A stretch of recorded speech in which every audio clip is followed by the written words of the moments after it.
কথা কোনো বলেন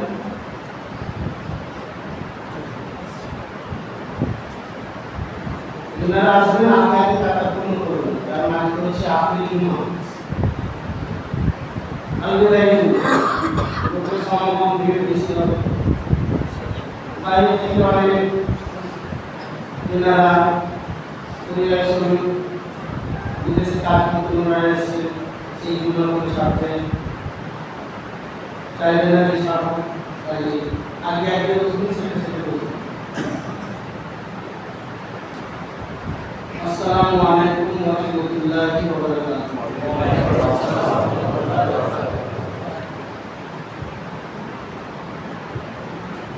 نحمده ونصلي ونسلم على حبيبه الكريم أما بعد فأعوذ بالله من الشيطان الرجيم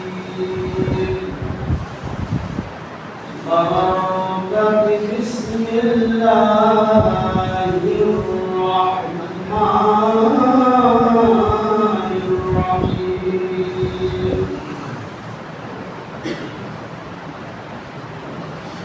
شهر رمضان الذي أنزل فيه القرآن صدق الله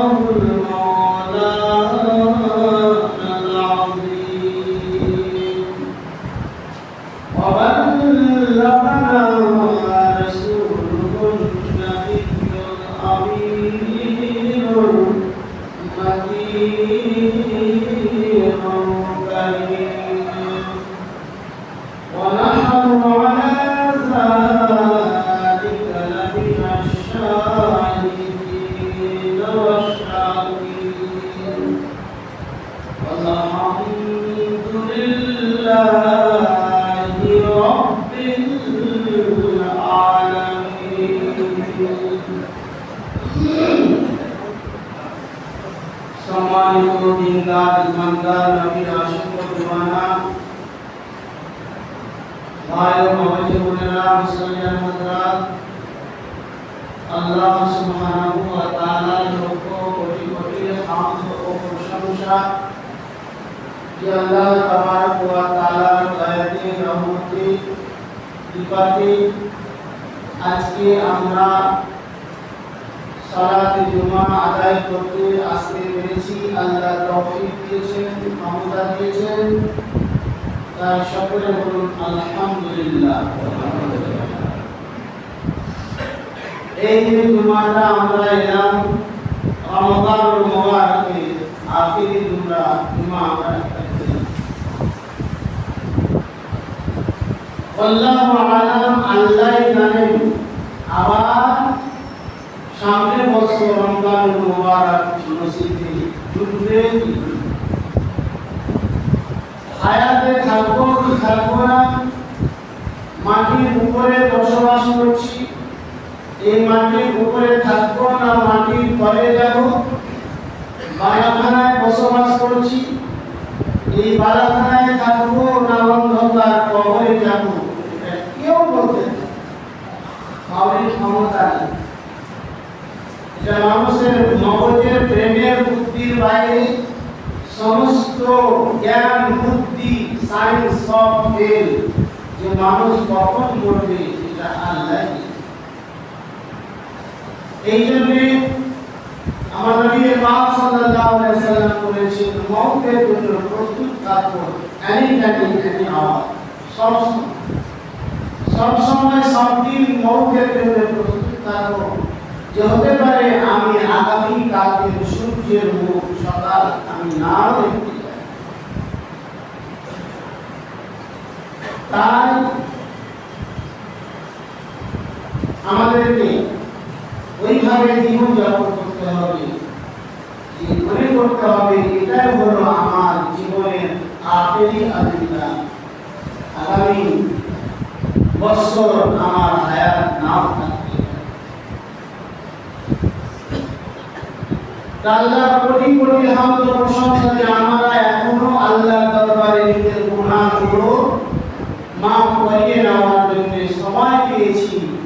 তওবা ইস্তেগফারের জন্য এখনো সময় নেই।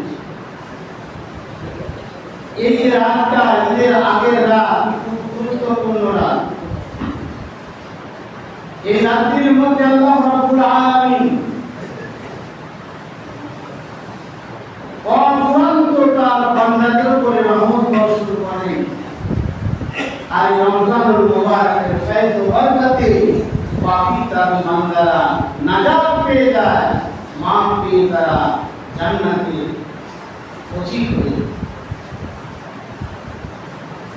হামদ সালাত পরে পরে দরুদ ও সালাম বর্ষিত হোক নবীপুরের শিরোমণি রহমাতুল লিল আলামিন পয়গম্বর আযম আহমদ মুস্তাফা সাইয়্যিদনা মুহাম্মদুর রাসূলুল্লাহ সাল্লাল্লাহু তাআলা আলাইহি ওয়াসাল্লাম প্রতি শত কোটি কোটি দরুদ ও সালাম বর্ষিত হোক অর্পিত হোক মুহাম্মদ এই যে আমি আপনাদের সামনে দাঁড়িয়েছি, দু চারটি কথা বলবো। মানবেন না তো আপনি মানবেন না, মানেননি আর মানবেন নাও। তবে আল্লাহ তাআলা বলেছেন ওয়াযাক্কির ফাইন্না যিকরা তানফাউল মুমিনিন, তুমি নসিহত করো, উপদেশ দাও, যদি আমার কোনো বান্দা সেটা গ্রহণ করে নেয় তো ওটাই তোমার জন্য নাজাতের জরিয়া। আমি দাঁড়িয়েছি আমার সাথে, আমি ওয়াজটা করব, নেকি পাবো, সওয়াব পাবো। কোন বান্দা যদি কবুল করে আলহামদুলিল্লাহ, আরো ভালো নাজাতের জরিয়া হবে আমার জন্য। কোন মানুষকে আমি যদি নামাজ পড়তে বলি আর আমার কথা তার কানে দিলে প্রবেশ করে সে যদি নামাজি হয়ে যায়, যতদিন ধরে নামাজ পড়বে আমি মারা গেলেও আমার কবরের ওই পার্সেন্টেজটা যাবে। দেখছেন না আজকে আপনার মার্কেটিং কি হয়, মুনাফা কাকে বলে, লাভ কাকে বলে। আল্লাহ তাআলা বলেছেন তুমি মানুষকে উপদেশ দাও ভালো কাজে, তা'মুরুনা বিল মা'রুফ, ভালো কাজের উপদেশ দাও, তানহাউনা আনিল মুনকার, এবং খারাপ কাজ থেকে বিরত রাখার চেষ্টা করো। ইমানের তিনটি স্তর আছে, তিনটা দরজা আছে। এক নম্বর দরজা হলো আমার সামনে, আমার গ্রামে, আমার পাড়াতে যদি কোনো নাজায়েজ শরীয়তি বেশরীয়তি কাজ, অন্যায় কাজ, হারাম কাজ হয়ে থাকে, তাহলে আমার যদি ক্ষমতা থাকে তাকে বল শক্তি দিয়ে সেটাকে প্রতিরোধ গড়ে তোলা, প্রতিরোধ করা, মানা করা, নিষেধ করা। এই হলো এক নম্বর মুমিনের পরিচয়। কাউকে দেখে ভয় করবে না, একমাত্র আল্লাহকে দেখে ভয় করবে। তার রাগ হলো, তার গোসা হলো, কি করতে হলো দেখবে না। সব কিছুর মালিক আল্লাহ, এ হলো এক নম্বর ঈমান। তারপর দুই নম্বরের মুমিন হচ্ছে একটু দুর্বলতা আছে ঈমানের মধ্যে, অতটা শক্তিশালী হয়নি। তার কি হয়েছে, যে কোনো কাজ যদি নাজায়েজ কাজ, হারাম কাজ, অন্যায় কাজ হয় আপনার পাড়া প্রতিবেশীতে, গ্রামে, তো তাকে আপনি কথার মাধ্যমে বুঝাবার চেষ্টা করেন। এটা হলো 2 নম্বরের মুমিন। এটাও আপনার বাবার আপনি পারবেন না যে আমি যদি আমার আব্দুল করিম চাচাকে বলি তাহলে আব্দুল করিম চাচা হয়তো আমার বিরুদ্ধে চলে যাবে। আব্দুল জব্বার ভাইকে বললে আব্দুল জব্বার ভাই হয়তো আমার বিরুদ্ধে চলে যাবে। আপনি নিজের দুনিয়ার স্বার্থে ওটাও করলেন না। তো 3 নম্বরের মুমিন হলো যে তাকে ঘৃণা করো, তার কাছ থেকে দূরে থাকো, তার ছায়া থেকে দূরে থাকো। যদি আপনি বিবেক বিবেচনা করে দেখেন, আলোচনা করে দেখেন, নিজের হিসাব করেন, তো এই তিনটার মধ্যে কোনোটাই আমরা আসবো না। আমার সামনে নাজায়েজ হারাম কাজ হয়, বেশরীয়তি কাজ হয়, আমি দাঁড়িয়ে দাঁড়িয়ে দেখি। তারপরে কি করি, মানাও করি না। আমার ক্ষমতা আছে, শক্তি আছে, বল আছে, পাওয়ার আছে, বংশবলী আছে, অন্য কাজে বংশবলীর পাওয়ার আছে। কিন্তু শরীয়তের কাজকে শরীয়তকে প্রতিষ্ঠিত করতে শরীয়তের আইন একটা বুঝাতে আমার আর বংশগুলির পাওয়া যায়। আমরা কি করি আরো ওই নাজায়েজ কাজের মধ্যে নিজের স্বার্থ খুঁজি যে কোন দলের সমর্থন করলে আমার দুনিয়ায় লাভ, কোন বংশের সমর্থন করলে আমার দুনিয়ায় লাভ হবে। একটা মানুষ বিচার করেছে, একজনের মেয়ের সঙ্গে অন্যায় করেছে, দেখছি যে ওর বংশটা শক্তিশালী, আমি ওর দিকে পড়ে গেলাম, অন্যায়ের দিকে পক্ষ হয়ে গেলাম, কারণ সামনে ইলেকশন আছে, আমাকে ভোটটা দিতে হবে। এই দুনিয়ার স্বার্থের জন্য আমরা নিজের কবরটাকে আখিরাতটাকে বরবাদ করি। তো দেখা যাচ্ছে আমাদের 3 নম্বর ঈমান নাই। আমার নবী পাক সাল্লাল্লাহু আলাইহি ওয়াসাল্লাম বলেন, কুনতুম খায়রা উম্মাতিন উখরিজাত লিন-নাস তা'মুরুনা বিল মা'রুফ ওয়া তানহাউনা 'আনিল মুনকার। পৃথিবীর মধ্যে যত নবী এবং রাসূল এসেছেন, সমস্ত নবী এবং রাসূলের চেয়ে আমার পয়গম্বর আযমের উম্মতির সম্মান ইজ্জত বেশি। কেন? কারণ এরপরে কোন নবী কোন রাসূল আসবেন না যে অন্যায়ের বিরুদ্ধে রুখে দাঁড়াবে, হারামের বিরুদ্ধে রুখে দাঁড়াবার মতো, অন্যায়ের বিরুদ্ধে রুখে দাঁড়াবার মতো আর কোন নবী আসবে না। ওই নবী ওই আকাশটা আমার পয়গম্বর আযমের উম্মতির উপরে আমি দিয়ে দিলাম। এদের বড় দায়িত্ব হলো যখন এদের সামনে কোনো নাজায়েজ কোনো বিষয় যদি কোনো হারাম কাজ হবে, যতদূর ক্ষমতা থাকবে ওই হারাম কাজ নাজায়েজ কাজ বিষয়ী কাজকে ওই নবীওয়ালা কাজকে আমার এই উম্মতিরা করবে। এই জন্য আখির নবীর উম্মতির সম্মান বেশি, আখির নবীর উম্মতের ফজিলত বেশি। এই জন্য হযরতে ঈসা নবী আল্লাহর কাছে দোয়া করেছিলেন, মাবুদ আপনি আমাকে নবী এবং রাসূল না করে যদি আখিরি নবী পয়গম্বরের আযমের যদি উম্মতি করতেন, আমি নিজেকে বড় ধন্য মনে করতাম। কত বড় একটা আপনাদের আমাদের সম্মান বলে তো। হযরত ঈসা রূহুল্লাহ দোয়া করছে যে আখিরি নবী শেষ নবীর যদি উম্মতি হতাম তাহলে আমি নিজেকে গর্ব মনে করতাম। আল্লাহ তাআলা দোয়া কবুল করলেন। নবীর দোয়া তো বিদ্যুতের মতো কারেন্টের মতো কবুল হবে। কবুল হলো হযরত ঈসা রূহুল্লাহ আবার আসবেন কিয়ামতের সন্নিকটে, 40 বছর জীবিত থাকবেন, কিন্তু নবী হয়ে নয়, আমার নবী উম্মত হয়ে আমার নবীর গোলাম হয়ে আসবেন আর 40 বছর রাজত্ব করবে। আর আসমান থেকে ডাইরেক্টলি নামবেন, কোনো মায়ের গর্ভে জন্ম নেবেন না, একদম ডাইরেক্টলি দামেস্কের জামে মসজিদে ছাদের উপরে নামবেন। আর হযরত মেহদী আলাইহিস সালাম আপনাকে ওই ছাদ থেকে নামাবেন কিয়ামতের কাছে। যেটা কথা বলতে চাচ্ছিলাম যে এই উম্মতের ফজিলত কেমন আছে, এদের উপর একটা বড় দায়িত্ব রয়েছে, একটা প্রধান দায়িত্ব আল্লাহ দিয়েছেন, ওয়াতানহাউনা আনিল মুনকার, খারাপ কাজ থেকে দূরে। ইসলামিয়া আমরা সুন্নি জামাতের লোক, আহলে সুন্নাত ওয়াল জামাতের লোক। আকীদা কিন্তু বিরাট একটা জিনিস। মাটির কলসিতে আপনি পানি ভরে যাচ্ছেন, কলে ফুটা আছে, পানি টিকবে না।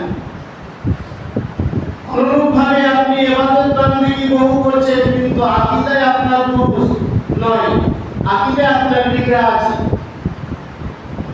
নবীর প্রতি মান ও সম্মান ইজ্জত 1 নম্বর আকীদা, মহব্বত ভালোবাসা 1 নম্বর শর্ত রয়েছে ঈমানের জন্য।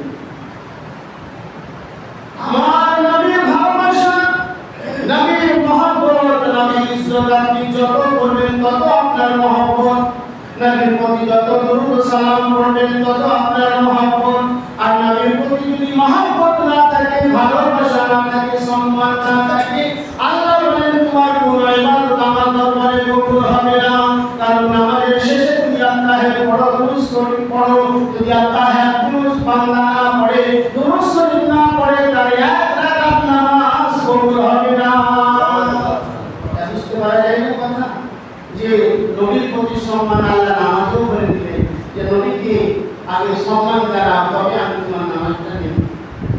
তো আজকে যারা বর্তমান জামানায় নবীর তাওহীদ করে, নবীর প্রতি দ্রুত সালামকে ব্যঙ্গ করে, নবীর প্রতি ইজ্জত করে না, আমি সুন্নি জামাতের লোক হয়ে তাদের সঙ্গে কি করে নামাজ আদায় করি, সালাত আদায় করি।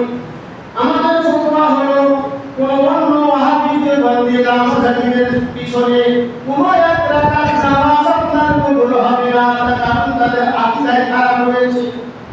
আকীদাটাই খারাপ, নিয়ত নাই নামাজের মধ্যে, আর নিয়ত ছাড়া নামাজ হবে না, কোন ইবাদত কবুল হবে।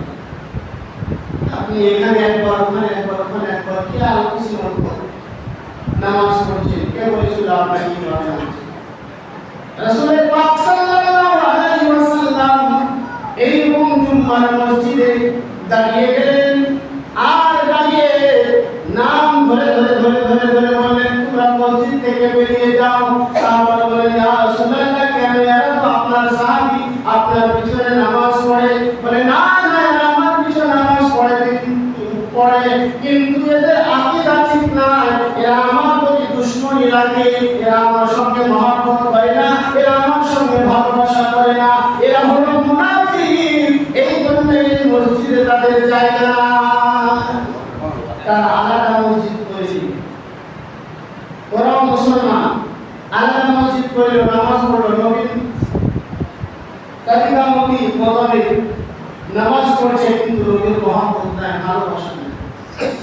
ইব্রাহিম বিল্লাহ ইসলামে বলতে চাচ্ছেন যে আমাদের সমাজে, আমাদের পরিবারে, আমাদের গ্রামে বহু লোক দেখা যাচ্ছে, দেখা যায় না মসজিদে, বলে ভাই আপনি মসজিদে আসেন, ওইখানে নামাজ পড়ছে।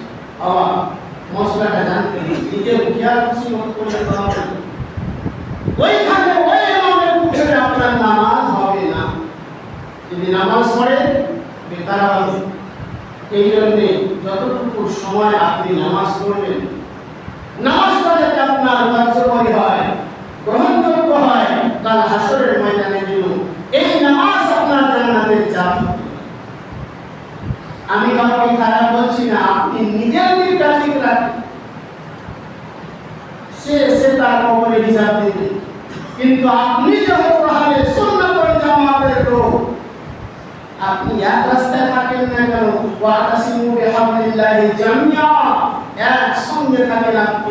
আপনি বিভক্ত কেন হচ্ছে, একদিন ওখানে, একদিন ওখানে, একদিন এখানে। ব্রাদারে বিল্লাহ ইসলামী রাসূল পাক সাল্লাল্লাহু আলাইহি ওয়াসাল্লাম বলেছেন যে যে ব্যক্তি আমার মহব্বত যার দিলের মধ্যে নাই, তাকে মুমিনই বলা যায় না, মুসলমান বলা যায় না। मोहम्मद की मोहब्बत दीन हक की शर्त के अव्वल है, अगर इसमें हो कामी तो सब कुछ इबादत बेकार। এটা হলো হাদিসের কথা, আমার কথা। আমি আপনাদের সামনে দাঁড়িয়েছি, বিশাল কিছু জানি তা না, যেটা একটু জানি বলে দেওয়ার চেষ্টা করছি, যাতে আপনার ঈমানটা মজবুত হয়, ইবাদতটা গ্রহণযোগ্য হয়, এবং আপনি যাতে এই দুনিয়ায় ঈমানের সঙ্গে থেকে কবরে যেতে পারেন, আর কবরে গেলে নবীর দিদার পাবেন। আর সেই জায়গায় আপনি নবীকে তখনই চিনবেন যখন আপনি নবীর মহব্বত রেখে দুনিয়ায় জীবনযাপন করবেন। সব সময় যদি নবীর পিছনে লেগে থাকে, যে নবীকে তোমার সম্মান দিয়ে দিলাম, নবীর প্রতি দুরূদ শরীফ পড়ে দিলাম, আরে বাবা, যেখানে আল্লাহ বলছে আমি দুরূদ পড়ছি, ফেরেশতারা দুরূদ পড়ছে, আমি সম্মান দিচ্ছি নবীকে, আরশে ডেকে ফেরেশতারা সম্মান দিচ্ছে, তো আমাদের নবীকে সম্মান দিতে, নবীর প্রতি দুরূদ ও সালাম পড়তে এত ব্যথা কেন? যার ওসিলা ছাড়া কোনো ইবাদত কবুল হয় না, যার ওসিলা ছাড়া কোনো নামাজ কবুল হয় না, সেই নবীকে আমরা চিনলাম। ব্রাদারে বিল্লাহ ইসলামী সুশিক্ষিত সমাজের জ্ঞানী গুরু লোক আমরা ইশারায় কাফি হয়েছে, নিজে ঈমান মজবুত করেন, বাপদাদা 14 সাহাবী বাড়ি করেছে, লামাজাতের ভিতরেও নিজেও লামাজাত হয়ে গেল, মাঝে মাঝে চলে আসছে এখানে ফুটবল রাখতে, যে আমার সব হানাফি, আমার করতে হবে, করতে হবে, এরা নিজের হাতে দুনিয়াতে লোকের দুনিয়াতে শান্তি। আপনি কেমন করে একটা লাম মাঝাবি বড়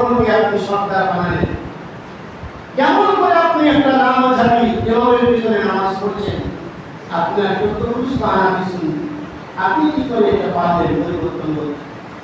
তারা তো পরিবর্তন হয় না।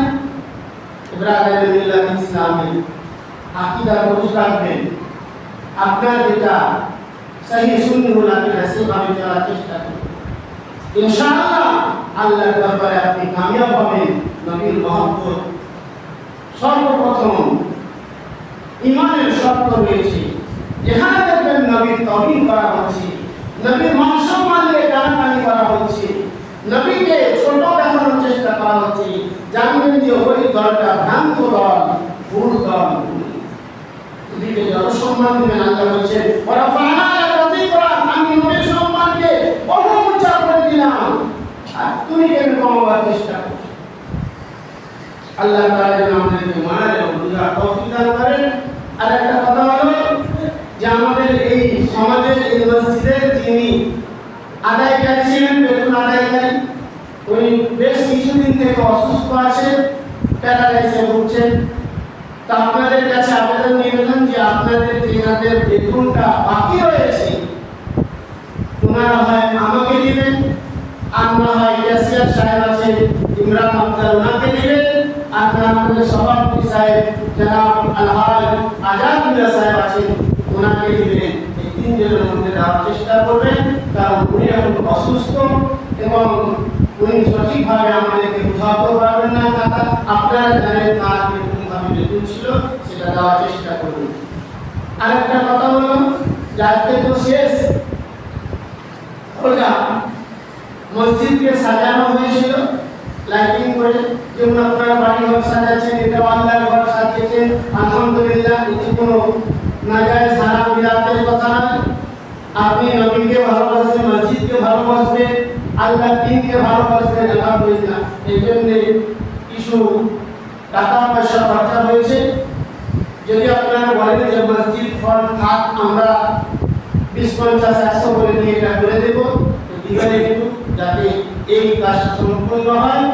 এবং আগামীকাল ঈদুল ফিতরের নামাজ হবে ইনশাআল্লাহ। কখন হবে সেটা জুমার পরে আলোচনা করে ইনশাআল্লাহ আপনাদেরকে ঘোষণা করে দেওয়া হবে, সঠিক সময়ে সেখানে পৌঁছে যাবে। আর আল্লাহ তাআলা যেন আমাদের এই রমজানুল মুবারকের রোজা যেন কবুল করে এবং তার হাসরের ময়দানে এই রমজানুল মুবারকের রোজার বরকতে যেন আমরা সকলে জান্নাতবাসী হয়, আল্লাহুম্মা আমিন। এবং আত্মীয় স্বজন যারা ইন্তেকাল করেছেন এই রমজানুল মুবারকের ওসিলায় যেন ওনারাও জান্নাতবাসী হন, আল্লাহুম্মা আমিন। ওয়া মা আলাইনা ইল্লাল বালাগুল মুবিন। আসসালামু আলাইকুম ওয়া রাহমাতুল্লাহি ওয়া বারাকাতুহু। ইলা সুন্নাত বাকিয়াতুন আলাইকুম।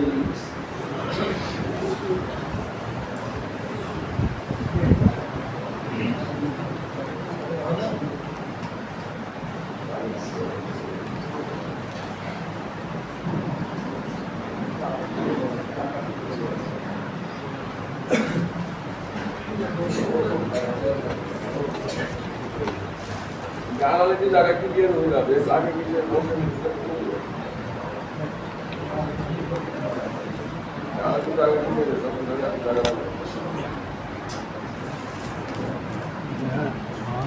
মা আর খারাপ 3 খতম করে মা বাপ দাদা দাদি আমার আপনার অল্প